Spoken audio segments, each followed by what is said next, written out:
Lalaki sinakmal ng buhaya matapos pumasok sa hawla sa Zamboanga, Sibugay.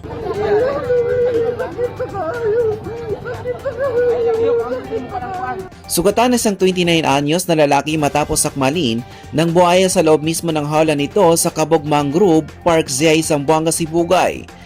Ayon sa mga nakasaksi, makikita pang binabalibag at tinutulak sa tubig ng buhaya ang biktima habang nagsisisigaw ang mga tao na nasa paligid.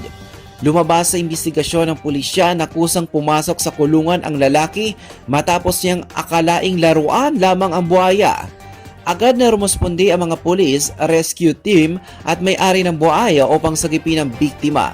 Isinugod siya sa ospital na nagtamo ng sugat at balikat sa binti. Ayon sa mga otoridad, may bantay naman ang park ngunit hindi inaasahan ang biglang pagpasok ng lalaki. Napag-alaman din na may iniindang kondisyon sa pag-iisip ang biktima kaya't iniimbestigahan pa ang insidente para sa karagdagang aksyon.